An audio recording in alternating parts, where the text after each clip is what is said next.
Hey, I'm Riordan, and this is my quarter yearly reading wrap-up. Actually, welcome to my 6-month book wrap-up, reading wrap-up. I know what you're thinking. You literally look the same, are you sure? 6 months have passed? I mean, look at my face. I look way more worn. I look tired. I look burnt out. What happened was, like, my master's degree was master's degreeing, and I had to finish it. I did. Actually, I'm finished with everything now, and I also applied to postgrad. Why? Because I'm insane. So yeah, I think you can see how I look now compared to back then. 3 months before, I looked so fine. Like, look at me, I'm great. And that ginger hair is great. She's fine. She seems like she sleeps. She doesn't look bad. There's light in her eyes. My eyes got no light anymore. It's gone. Gone with my final project. That was hated by the jury, by the way. It wasn't hated, but it wasn't loved. So yeah, I'm gonna just jump back in when it's my time, but until then, listen to my past self, who's way better looking and happier. Alright. I was gonna make a joke that I manifested how my year is gonna be with the first book that I read, thinking that it was Messiah. It was not. It was a short story called The 6 Deaths of a Saint by Alix, Harrow. I don't think I need to talk about it a lot. It's better to go into not knowing anything. It is basically a loop. Get ready for a loop. However, it's such a short story. It's like 30 pages that it doesn't get old. I know that she came out last year with a longer version, basically, of this story. I have not read it yet. I'm hoping to do it maybe at the end of the year. This story is about a little servant girl who gets taken by a king, and he makes her her knight. And it's very interesting because it is written as if you were the girl. Like, the narrator speaks to you, you are her. And it's very fun. It's very short. I would give it a go. If you already read The Everlasting, I might as well read this too. I actually don't know. I didn't read that book, so I gave it 5 stars. It was very good. I don't know what else to say about it other than just read it. It's very short. It might take you out of a reading slump because of it, and it's like quick dopamine. I think you can read it in an hour. I mean, I do read 30 pages per hour, so for me it was an hour. Yeah, The 6 Deaths of a Saint. Oh my god. Okay, next up was Dune Messiah by Herbert. I started this book in November, but then I ended up picking. I didn't start other books because I didn't enjoy it. I started reading other books because other books seemed like a quicker dopamine fix. Because Dune Messiah is not really full of dopamine. What is Dune Messiah about? It's the second book in the Dune series. It takes place after Dune. I think there's a 12-year jump in the books. In the movie it's gonna be 17 years, if I know correctly. Also, it's very interesting, having read the book, having seen the trailer, I can see where the time jump is gonna be. And spoiler alert for the first Dune book, by the way, for this whole review, because I cannot talk about Dune Messiah without spoiling Dune. And no, it's not enough that you watch the movies, because some things from the first book weren't in the movies. Mainly, in the first book, Paul and Chani had one kid named Leto the second. I'm pretty sure he's gonna be in the second movie in the beginning. What happened to this child is they killed him, and basically that's when Paul starts to go off and do stuff Basically, it's before, like, it would be before Finding Gurney in the movies. I don't know. I don't remember. It's honestly, reading Dune was a little bit of a fever dream. Yeah, so having seen the trailer, Chani is pregnant while Paul has like hair, because they did say that because of the time jump they just got Timothee's like hair. So I'm pretty sure that everything where he has no hair takes place after the time jump. Anyway, so what is the book actually about? Well, it's after the time jump. It's about how Paul is struggling to find reason in what he did with the jihad, how many people they killed, and meanwhile there's like a coup against him by the guild, the Bene Gesserit, and the Telo. My pronunciation is gonna be fucked. And like a face dancer called Scythiel or Scythiel. I don't know. I'm sorry. Anyway, so they, and also of course Irulan, who's now the wife of Paul, is also in that scheme. They are trying to get Irulan to have the next emperor, so obviously from Paul. Chani and Paul didn't have any other children in this time. Turns out it was Irulan all along. She's been poisoning Chani, so she wouldn't birth the next emperor. Yeah, so it's basically, that. It's this scheming, and Paul was trying to get through the scheming.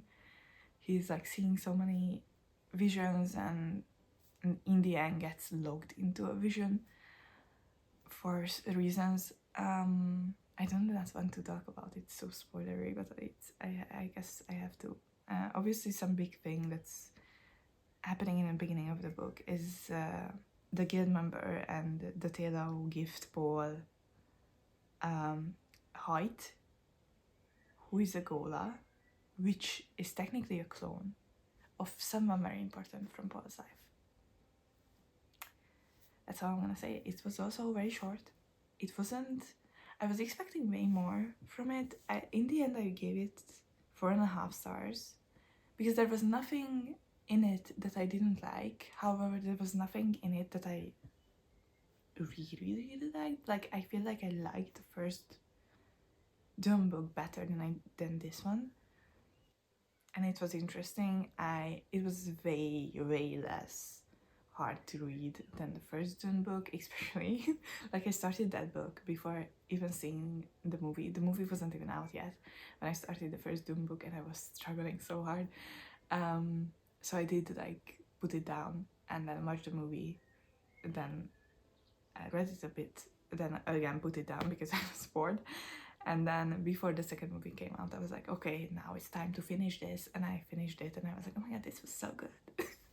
But it took me years to read that book. And this, you would think it took months because I started it in November, but really I could have read it then. But I was just in need of something a bit sapphic romance, I don't know. Mentioning romance, next up I took up the first purely romance book that I read. Before this, there were 2 romance books that I read, both tragic. One was 5 Feet Apart, and the other was Me Before You. Both have movie adaptations, by the way, so go check those out. Yeah, and this year I watched People We Meet on Vacation. Funny enough, I did not read that, but I really liked it, and it got me in the mood to read rom-coms and romance. And I knew there was gonna be a movie coming out that's a book adaptation that I've been like excited for, which is The Love Hypothesis. Love Hypothesis. Okay, so the real fan fiction from Elle Hazelwood. What can I say? It was fun. It was fast. I read it in a day. I get why people like to read romances. They are very fast. I liked it most of the way through. By the end, I got a bit, I don't know, over it, I guess. I like how it like quickly got to the point. What is this book about, if you don't know? It's about a biologist who's, I think, doing their doctorate, and already doctorate, like professor, and the girl gets into some messy things. Her ex is getting together with her friend, and she feels like they don't want to get together because she doesn't have no one, and they feel something off, and she wants to make sure that she, like, her friend knows that she can get her with her ex because she doesn't care. So then she tells her that she's going on a date. Meanwhile, she was going into the lab. The girl is in the lab. She's just like turning around and kissing the first person she sees, which is this professor. And then they start fake dating because it's beneficial for them mutually. Obviously, stuff ensues. It was fun. It was very grumpy and sunshine coded. Now, because I heard about Ellie's old books before, I now realize there are like some things that you know if you read an Ellie's would gonna be there. Like the man is huge. Yeah, so the man is huge and grumpy. And most of them I feel like grumpy. Or what I read was like a bit more grumpy, on the grumpier side. And they are of course very built and wearing Henleys. I didn't even know what that was. I needed to Google it. And then I was like, I don't get it. And then since then I've been watching movies and I'm like, I've been like seeing it and I'm like, oh my god, that's a Henley. I now see what they mean. I just never... Anyway, it was fun. I was like, I did feel half of it. Not half of it, like 10% of it. I felt like I was dumb because I don't know biology. I'm not into biology, and I was like, sometimes I was like, yeah, sure. Like my brain was kind of turned off with the sciencey part. Like not turned off, but there was like some words that I didn't get, and I was like, I'm not gonna Google this. I'm not gonna need this. But it was like a very small percentage. I don't think it's gonna hold back anyone because it is mostly romance. And yeah, it's very quick. Like you don't spend, like they set a time, like they're gonna meet every Wednesday for a coffee or something to keep up pretenses, and they do that, and they set it up, and basically we jump in time almost a full week and we're almost there. So I like this. I do not spend time with stuff that's not important, because in fantasy books oftentimes there's like filler that I don't understand why is it there in the first place, because in a fantasy book usually there's so much stuff that's important, and then there's this filler that you don't need, and I'm like, especially not to like make people mad, but Sarah J. Maas's book, the first Throne of Glass book is so long. It doesn't need to be that long. It could be 300 pages. It could be 300 pages. The next book also could be 300 pages, but it would be a bit sad. But it could be 300 pages, but I want more of Cowell and whatever the girl's name is. Selena? Alina? One of those. I did not read that series through. Okay, so the love hypothesis. Would I recommend it? Yeah, I think it's good. Did I like the next one better? Yes, I did. And the next one is called Love on the Brain, and I like it way better because it is much closer to the science that I like, which is space. I love space. Currently, I am designing an observatory for my thesis, so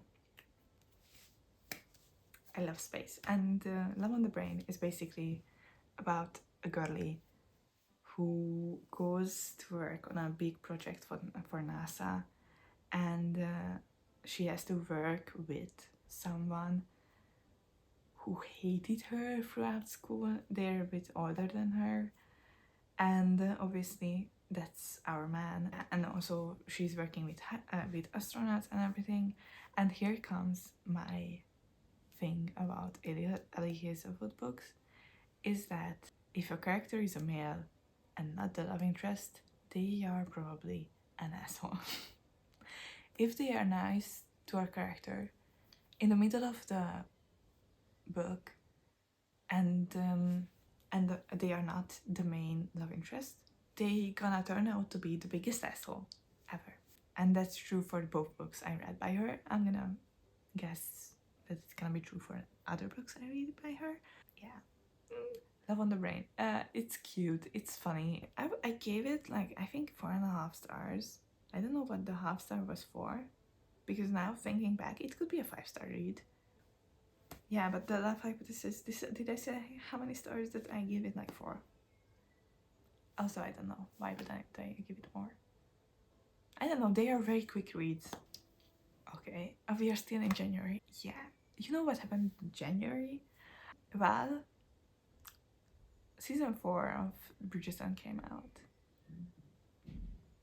When I tell you, I was logged in. I loved that season. I've finished the season. I still love it. And I was like, I cannot wait a month for this. And I was like, oh my god, I cannot wait. So I read the book, An Offer from a Gentleman, from Julia Quinn. If you like the season, maybe read it. It could be fun. It is a Regency romance. Benedict is not a good person in this. He's a bit of an asshole for most of it. I'm gonna say this as if you watch the show. In the show, you see Sophie interact with not just the Bridgertons, but with the servants. And in the book, weirdly, they are not even there. Also, in the book, Sophie is wearing the old clothes. Even when she's working, the old clothes of the Bridgerton girlies. Which felt weird. Also, I don't know. I did like the end, the jazz scene better in the book than I did with the series. I feel like it slapped harder. If you know, you know.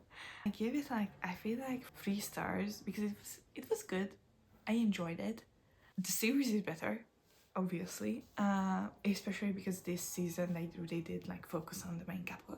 Anyways, this is not about the Bridgerton. This is about this book, which is fine. Read it if you like it. Go into it not expecting much. It does have some fun elements to it. It is fast but different from the show. I read The Lightning Thief. It was fine. I mostly listened to the audiobook, which helped. In audio format, it was fun. The narrator is fine. I did feel like I just watched the first season. And after reading this, actually, I tried to watch the first movie.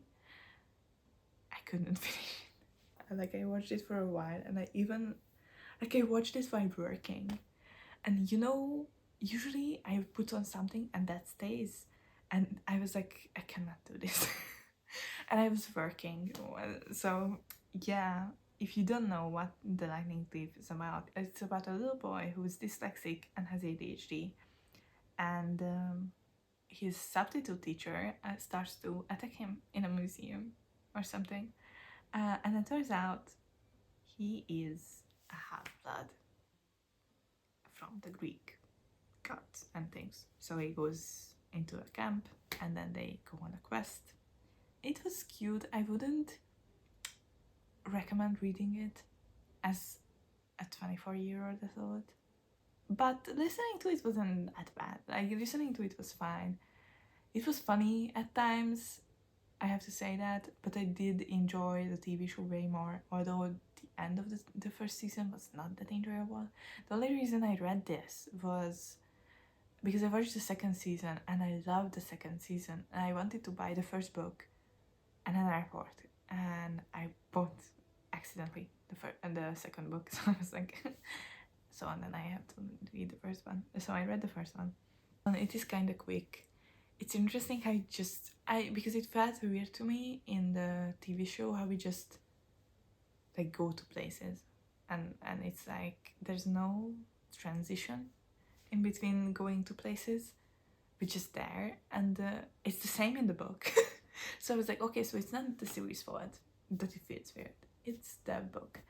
There were some things that I liked in the series way better than in the book. For example, when they go into the like ride. Oh my god, I forgot I have like physical books I can like show off. So after The Lightning Thief, I read a few books, 2 books, back to back from an author who I kind of had a beef with for some reason. Her first book is borderline unreadable for me, for many things, mostly the names and words that she uses. I have beef with her because I'm pretty sure she did not talk with anyone from the same like nationality and like language group to talk about the names, because the main character's name is, oh, it's so bad, like it doesn't make sense, but this is not about that. And then she wrote a book about an architecture student who wants to become a writer. So I was like, I felt attacked for some reason. And also then she came out with a book that was sapphic and I was like, wait a minute. Yeah, but she did write, I am talking about Reid. She did write Juniper and Thorn, which is one of my favorite books of all time. It's a horror, it's a gothic horror. It's very good. I would recommend it. And also, trigger warning for all of her books. Like this basically, most of her books are triggering. I feel like, no, that too. I was gonna say Fable for the End of the World is not, it doesn't really have anything that could be triggering, but I feel like it does because I picked up vibes. So yeah, proceed with caution with Eva Reid's books, but some of them are very good. Juniper and Thorn, I would recommend. The first book, I would not recommend. I did read it for some reason, out of spite, I think, by the end. Yeah, I don't know why she's like instant buy for me when there was only one book that I was like, that's 5 stars. And the other book that I gave 5 stars to, I don't know why. Actually, I do know. At the time that I read this, I was so depressed. I was so happy that something made me feel something. And this made me feel things. Mostly rage. As you can see, I tabbed the shit out of this book. Like you can... Holy shit. I am glad for these tabs now because I was looking through them and I was like, this is good because I'm planning on reading the second book, because she mainly wrote standalones, funnily enough. But this is the only book that she was like, second book, a third book, maybe. So I'm gonna just read through my tabs, my insane amount of tabs. I never tabbed so much in my life, I feel like. I don't have anything else that has this many tabs. It's crazy. Also, it's signed. Most of my books are signed from her. I have 3. All 3 are signed for some reason. I got them like signed. I didn't meet her or anything. I could have actually, because she was in Liverpool. However, I did not. I wasn't. I feel like that was the time I went to Edinburgh. So in February, after Lightning Thief, I was like, let's read something darker. I didn't know it was gonna be that dark. I read Lady Macbeth by Eva Reid, and this is also like a signed edition. It is gothic fantasy. I think that's right. It is about a girl who's 18, is a bastard to his father, gets sold to a Scottish laird. I'm gonna say laird. I have no clue what Thame. Did they use Thame of Gamis or something? They said it so many times. And so she's like sold, as in like for like marriage. So we get into the story on the journey there, and then like getting there, and then stuff ensues. Obviously, she's very smart, and she doesn't want to get with the laird. So she did like study a lot before coming here. So she found like a Scottish custom that a wife can have like 3 asks of her husband before, and then like, yeah, so she asks for, because she like sees like before this, like she like looks around and then sees that people don't have like gold like jewelry, either rubies, so she knows they don't have like the mines. So she asks for a like gold ruby necklace, and so the guy the next day goes out to another clan I don't know if they're called clans, anyways, clan, to basically overthrow them. And they also make a plan to make it for the Scottish king, why they did this. Like to, yeah. What I forgot to mention is it's written as if there's like a superstition, and as if the girl's father decided that. So it would be good for her to say, for everyone to say that she was cursed by a witch when she was young, and that her eyes drive men into madness. So she wears a veil all the time. I say go into this book knowing nothing. Know that there's like romance in this, which is this much, and it's so instant that you cannot even, like, it's just there. And you are like, oh my god, what the fuck happened? However, a big selling point of this, not the book, the audiobook, it's so good. I don't know who, I forgot the narrator's name, but she's so good. Yeah. It is, like, after Jennifer and Fawn, the darkest book of Faeries, I'd say it's fine. I think I give it 4 stars, but it's mostly because the audiobook is very good. Also, I feel like it's very short. Is it satisfying in the end? No, not really. None of her books are. I hate to say this, but most of her books are not. Yeah, no. Almost every one of them has a bittersweet end. However, this technically has, I feel like, a happy end. It has a female main character who is very smart, very cunning. I like her. She's also empathetic. And it has like a dragon in it somewhere. That connects me to the next book, which is Fable for the End of the World by Reid, also signed. Now this I enjoyed way more than the other one. Also very insta-heavy, I have to say that. I feel like she doesn't have a book that's not insta-heavy. Maybe Study and Drowning wasn't that much of an insta-love as I read through my tabs. However, this, so these two, like, the love was just there immediately. It was crazy. And also this could have been way more fun. This is a dystopian book, which reminded me of The Hunger Games because of some things, like how the world is and the era when the dystopian was like so huge. And I liked it. I liked the word.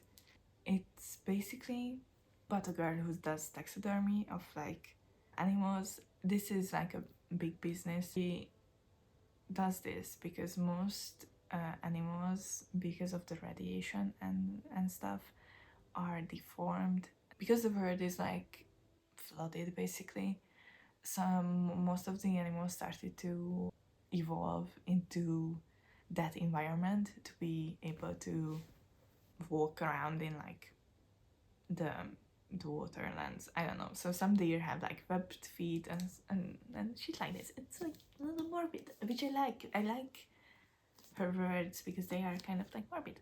And yeah, and basically a big corporation is what is ruling the society. And if you get into like a huge debt, they're gonna come in like someone who's like, say a name, and then that person gets into a gauntlet where an assassin who was trained for this since they were little and also like changed, like they have like prosthetic eyes and they had like a lot of surgeries to make them stronger and everything, they gonna hunt you down, and this is all gonna be streamed. Obviously our main girlie, like this is 2 POVs. One of them is an assassin, the other one is a lamb. That's how they call the people who get into the gauntlet. There was so much potential in this, but it was so instant. The love was so instant that I didn't like it. It loses its charm by the half point, I feel like. Because before it was way more interesting. It did make me feel some rage because it is streamed. Sometimes they write down like the chat and it's like the same stuff you could easily stumble upon today, like men being men. Yeah, most of Avery's books, like you can like have a main character, you can like pretty much assume they are not great. Except this one has a guy that's like not as multiple guys. The other guy like ends up not saying something that made me so angry. Yeah. What I say was very interesting in the beginning is like the angel, that's how they call the assassins. They are tampering with their memories. They always like to make sure that they are able to like with no emotion kill people. They wipe their memories and stuff like that. And she had some like things like there's this guy who created them basically and takes care of them, and also obviously the rich looks young because they can. And and there was like this thing when she was like saying goodbye to the guy and saw his torso without clothes for a moment, and I was so sure about that guy fucking took advantage of her because also she's her favorite, but kind of they are also like as if he's her father, like she feels about him as kind of like a guardian or something. But to me some of those like memory things felt like he did something to her and then just wiped her memory because he can, and it never mentioned again. And I'm so mad because there was potential to mention it more. And also this book's end is the most unsatisfying ending I ever read. Nothing. I hate when dystopian books, the good thing about dystopian books in the old times was stuff changed. Even in Immortal Engines, London got like destroyed, and they started like something else, and then they ended up on land, I think, at some point. Even that happened. Obviously the Hunger Games, like a fool, that was so satisfying. The Maze Runner, I actually haven't read the third book yet, but in the movie that also did something like Wicked was done, and I don't know, like I know it's a standalone, and that it fucks me up more because there was, I think, time to do something. It's just unsatisfying. Nothing gets resolved in the end. Life goes on the same way it did before. You know what? I'm gonna give this 2.5 stars. I think I gave it way more when I finished it. You know what? 3, because it was fun the other half of it, and then it just made me angry. Alright, that was my Everett tangent. We can stop. I started like a short story collection by Harlan and Ellison, and I read the first one, which is I Have No Mouth and I Must Scream. It's a little bit of like a horror sci-fi short story. It's good.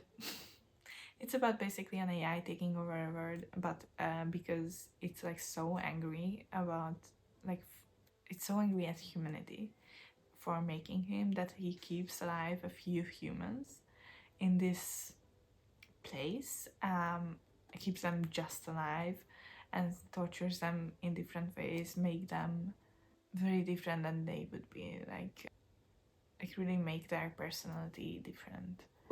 Yeah, it's very short.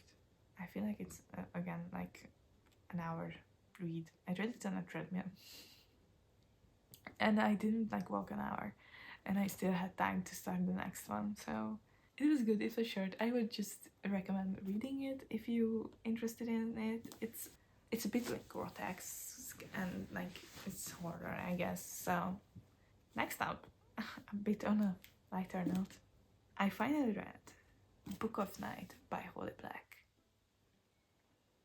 I did a buddy read with my friend, not directly, we were gonna do a 24-hour read. She did give me this book before that because she was like, I did buy this in English, and then like a month before she was here she gave it to me, and then she came here, she bought the book in another version, so we both had the books with me, and I was like, what if we both read the same book? I think that would be fun. Thank the gods that we did that, because otherwise I don't think I would have gotten through this book, because the first 100 pages of this is a drag. However, after it does become quite fun, quite interesting.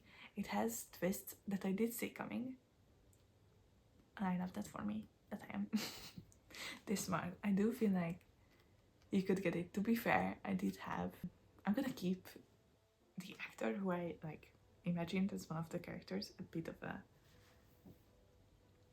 of a like mystery so far, because I'm not sure that it's gonna be a spoiler or not. Anyway, so about the read. It was basically, we both agreed with the first 100 pages were like, what the fuck is going on? And like getting into like establishing things. But after it like really got into it, and I'm like, oh my god. And I really did like enjoy it by the end, which is a surprise. I don't like urban fantasies that much. I did like Recensity, the first book.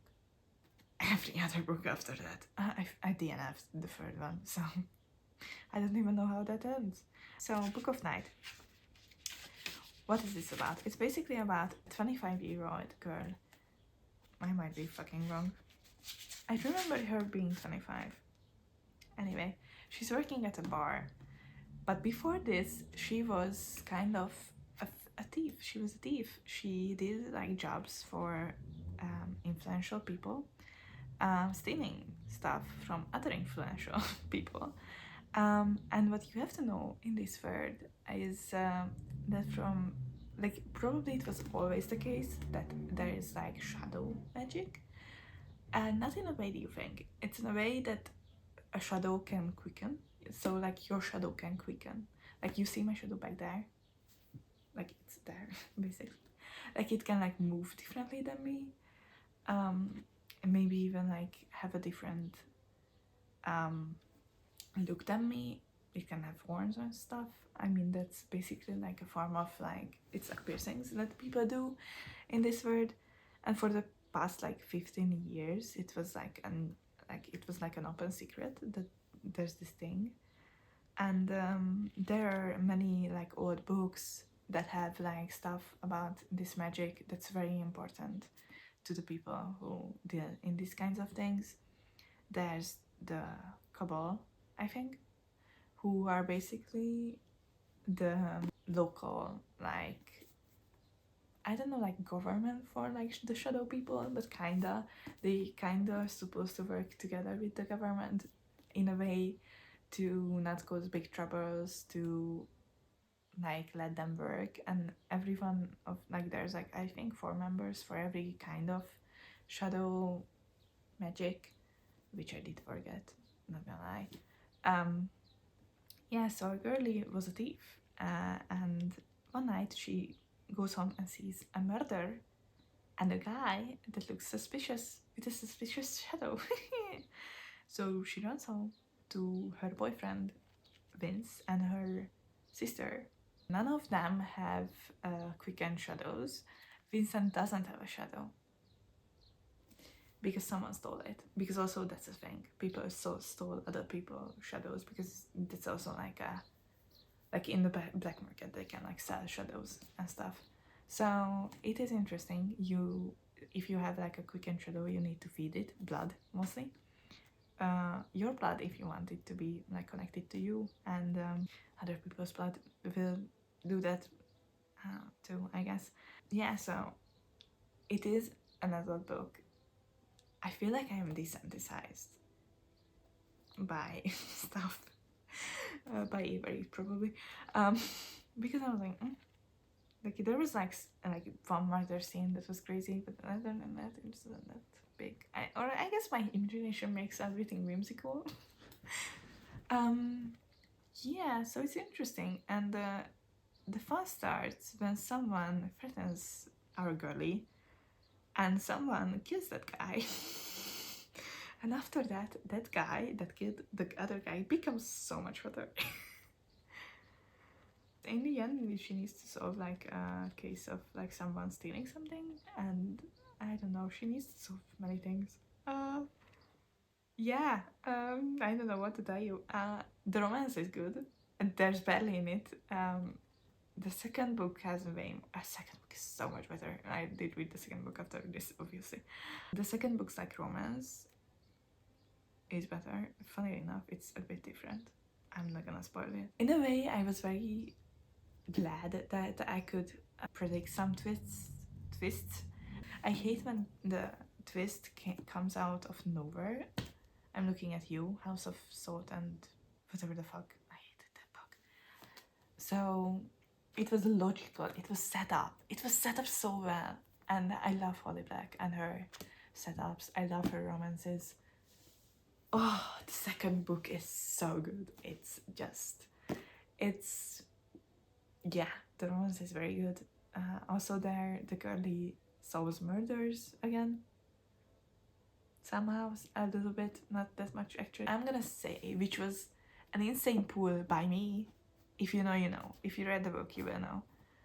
I said to my friend at like a 50 or like 60 page, because I had a hard time like placing a character to the girlie's boyfriend at the time, Vince.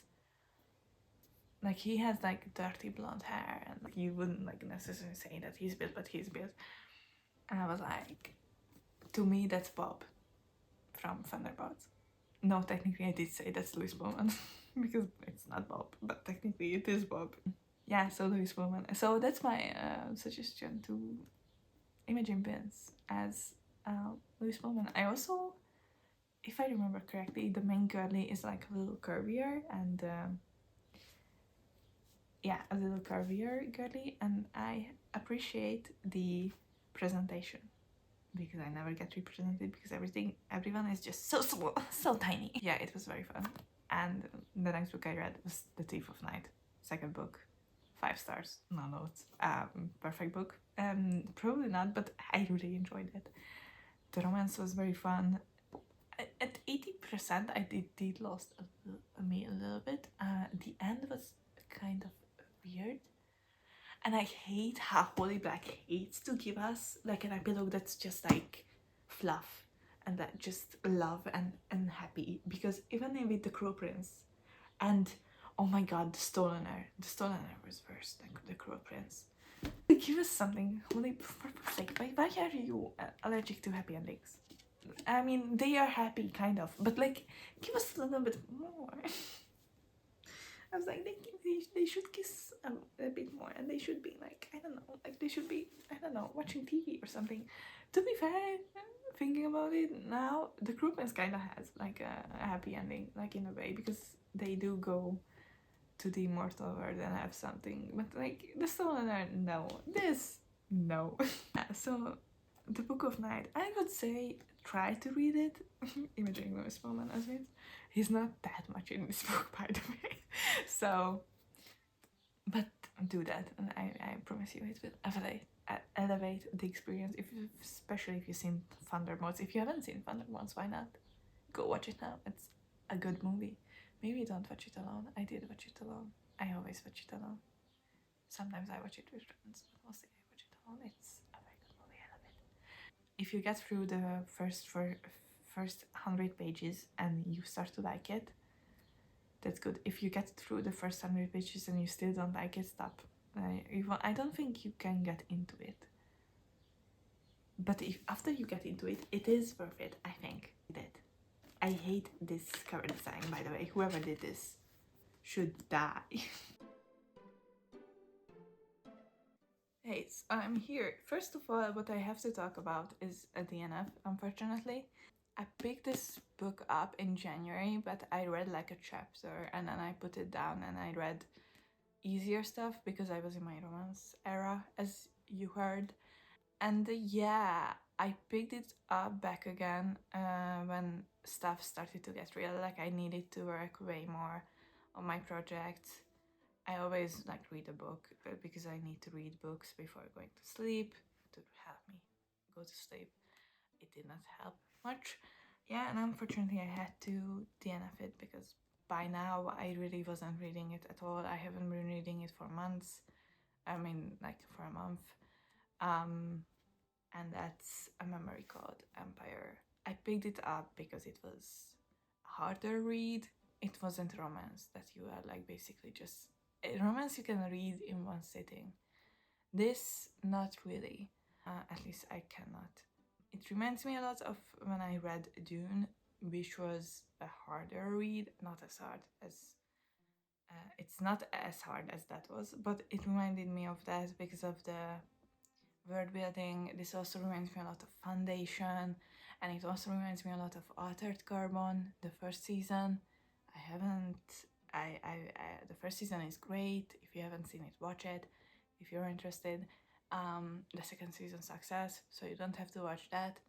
It reminds me a lot of all of these things, and I tell you why. There's like basically like a galactic empire, like an empire that spans way too big, and our main character Mahit, yeah, she is from a station, and she becomes an ambassador of this station to the empire, and she goes into the capital of this empire, but she has a voice in her head. Who's that voice? It's the ambassador before her, because basically they can like save the person's like memories and personality, and the person that gets their job next gets that, basically. What happened was the ambassador before her died. However, he did not go back to the station to have his mind and everything and memories saved in a while, in like 10 years or 15. It's a lot of years. So she has an imago, how they call it, that's a bit dated and not very good. She also did not have enough time to basically blend the imago into her, because they basically should like blend together more and have a better connection, like sync up more. So she goes in there knowing the ambassador before her somehow died, which is very suspicious, and she also doesn't know enough. She got an imago that's outdated. Yeah, and it's very interesting. The empire itself is interesting, like the names of people and how they act is kind of weird. They start to look more and more human to me, but in the beginning of the book I was like, they are fucking aliens. How they act and how their rules and so, like the whole thing was so weird to me. But obviously you get to know more characters, you get to know them more and how they interact with each other, and you're like, oh no, they're humans with silly rules. Yeah, so it's interesting. It's definitely like, I feel like there's a murder mystery here. It is interesting and I do like it. However, I do feel like right now I am way too burnt out, way too much in a slump to finish this. I am hoping that I can get back to it later when I finally, like, my brain just chilled out and I'm not like, listen, I am so tired. Like, I could sleep 12 hours every day. I don't, but I could. I literally, yeah, my brain hurts. So yeah, American Empire. It's fun. It's young adult sci-fi. I didn't say that, but I think you can guess that. Amazing cover, by the way. The second book also has an amazing cover, and the covers bought me, basically. But yeah, maybe I watch Foundation's like new season, which I don't think it's that new. I think it's been out for a while, and then maybe then I will be like more into reading something like this. So yeah, that was a memory called Empire. So in the beginning of April, I read a trilogy. Technically, I finished the last book in May, but the first two books I read in like 2 days. I mean, both of them 2 days, so like in 4 days in total. I read the Emily Wilde's trilogy, which apparently will become a quartet because there's gonna be a fourth book. And this trilogy is basically about a human professor. She researches fairies and stuff, and she basically goes to a place that looks and that seems like Nordic inspired, but the language seemed Swedish inspired. Who knows? Anyways, and the names seemed Swedish and also kind of Finnish. It might be just my opinion, I don't know. And she also has like not like a rival, kind of like a friend, more like a friend, who's another professor, that's a weird guy, a silly goofy guy, who she thinks is a fairy. Why she thinks that? Because he does weird stuff, like sends her a letter and she's like, I'm gonna burn this, and the letter doesn't burn. So stuff like that. And he of course has to go there and help Emily on her quest to finish her Encyclopaedia. So yeah, and basically what we are reading is her journal, which is a research journal. So it does, this was my problem with it basically, that her journal in the first book especially is for science, it's for research, it's for her to know what happened exactly.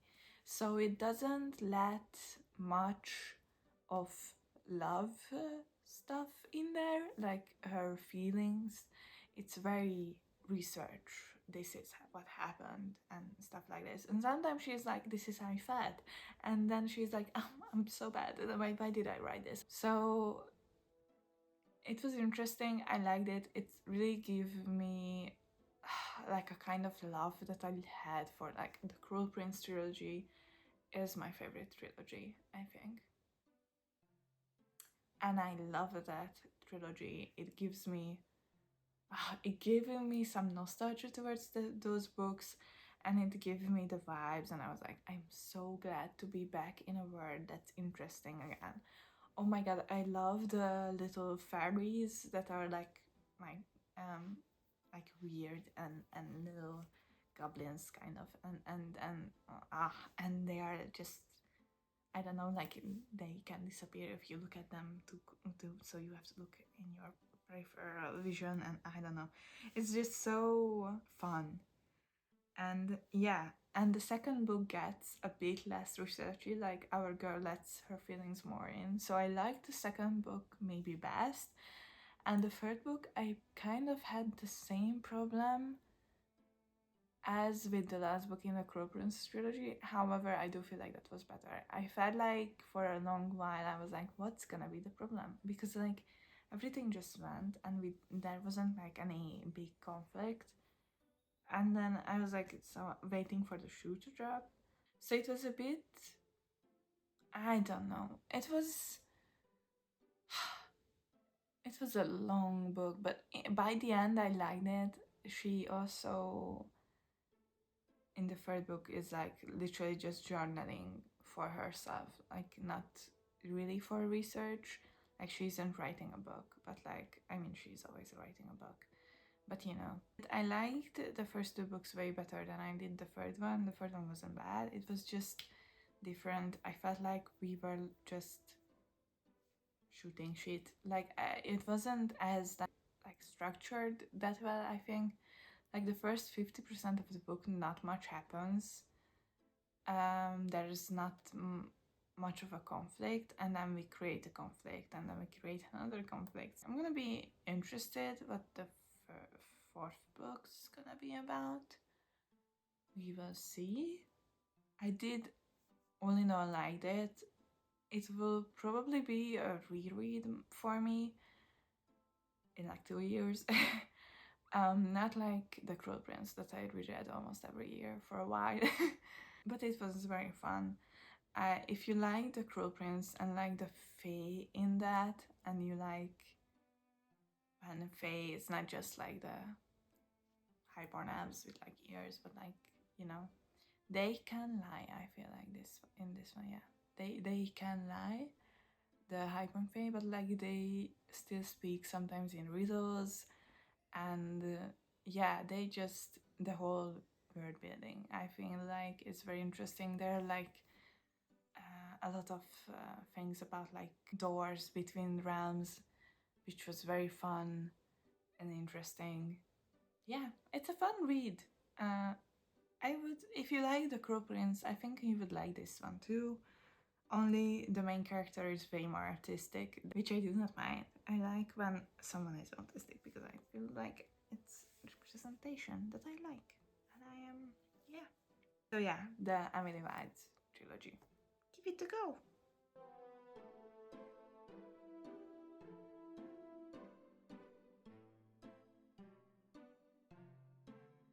What happened was that I finished with my stuff. I basically was just waiting for my graduation, and also I had to do my postgrad like stuff, so I had to give in my application, and then I immediately, like 2 days after, I had to go to a like interview for it, which went well, I think. In between those, I watched a show. I think I've just seen, like, I know it was like really everyone was like on it, and I think I've seen like one TikTok of it like a few months back when someone was like really trying to get like a corset of someone, and I feel like I've seen someone reacting to it recently, and I was like, oh yeah, there was this show that was like really, and it seems like such a like easy watch, like it's like and I was like, let's watch it. And then that was off campus. So I watched the show. This is not about the show, but I have to say I loved the show. I loved how the show like subverted my expectations. Like I was so waiting for the men to be toxic, and they weren't. They were very funny, and I was waiting for so much. Like I was so surprised how good it ended up being, and like so what you might be thinking, so I read the deal. No, I did not. I do not care about Garrett and Hannah, because I watched the show and I was like, and I was sending like voice messages to a friend, like, I'm watching this show and so far all the men look good. I mean, there's this guy the girl has like a crush on, who I think just gives me the ick, the absolute ick. I do not like him. However, the hockey guys, all of them look so good. The blonde needs to like convince me still, because I do not like him so far like that much. Oh my god, did he convince me?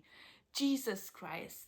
Like, and you don't understand, because I was watching the show and like I was like, the first episode there's something with Elle and Dean when he's like looking up at her while he's kissing someone else. And I don't know, it was just like, I was like,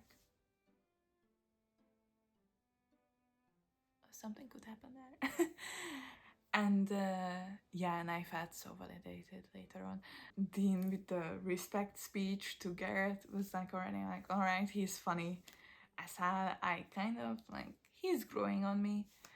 Yeah, and then literally episode 6 is about, spoiler alert, Dean and Elle, and oh my god, did I love them so much. I ended up watching the show, and by the end, like, I literally rewatched. I did not rewatch the whole show. I actually sat down and rewatched till like episode 7. Like the last 2 episodes that I did not rewatch. However, before that, I rewatched only the Dean and Alice scenes a bunch of times. I love them. Definitely changed my. Like, I'm so happy that season 2 is about them. So yeah, I read The Score, which is their book, which is the third book in the series, I guess.